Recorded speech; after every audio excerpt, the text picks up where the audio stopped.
In 1973, America went through an oil crisis, which eventually led to an energy crisis.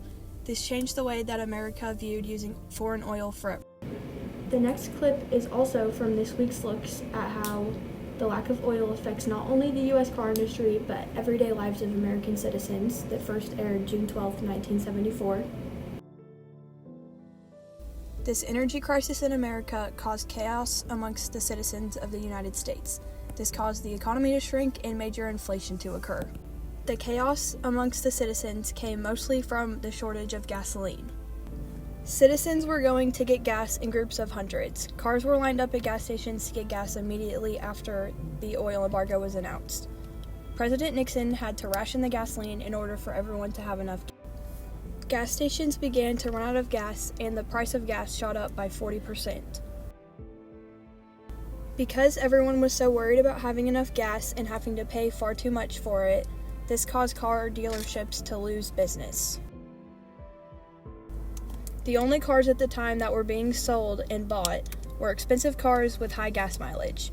These cars could only go up to 55 miles per hour. During all of this was happening, Nixon wanted to enforce the use of natural energy sources as much as possible, such as wind turbines, steam-powered, and solar-powered sources of energy.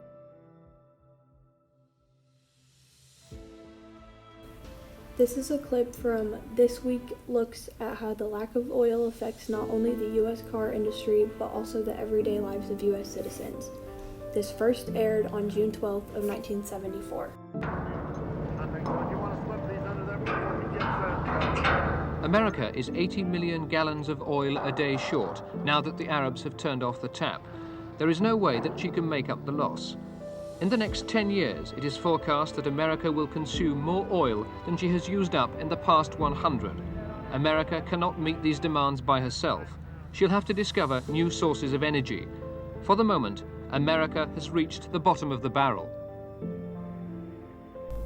The winter in 1974 was an extra hard winter for America, which was also affected by the energy crisis.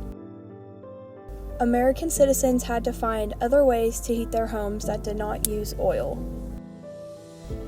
On November 25, 1973, Richard Nixon said he was calling for the full cooperation of all the American people in sacrificing a little so that no one must endure the real hardship.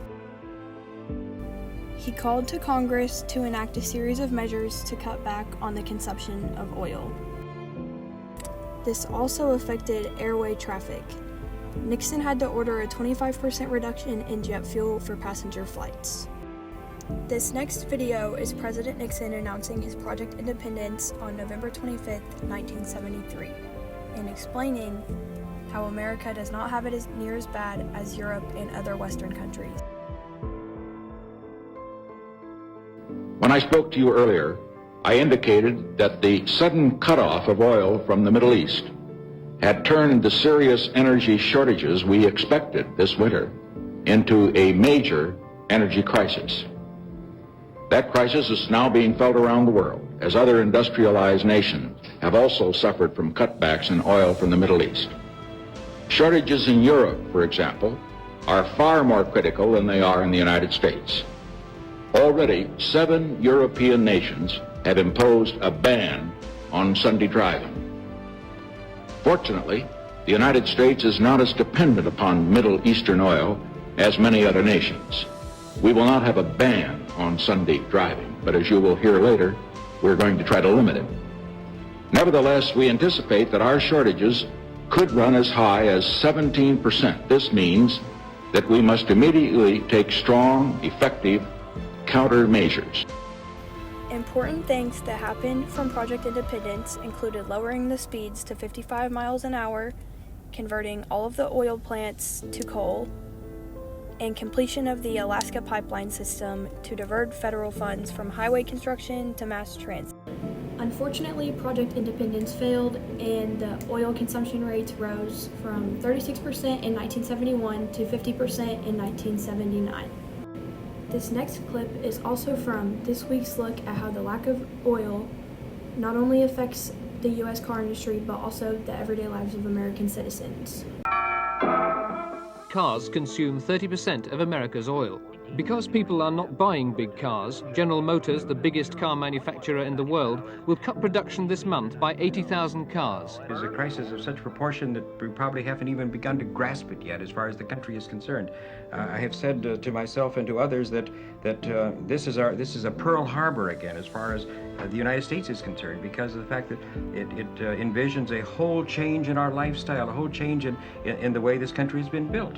And I think that there's no question but what our national leadership and the economic leadership, the business community leadership of our country is one that has really let us down, because they've taken us along with the idea that they're going to use that last drop of oil and they're going to use that last bit of metal in order to make the last dollar. As you heard him say in the last clip, he is a little bit skeptical of the United States government and mentions that the government is letting him down.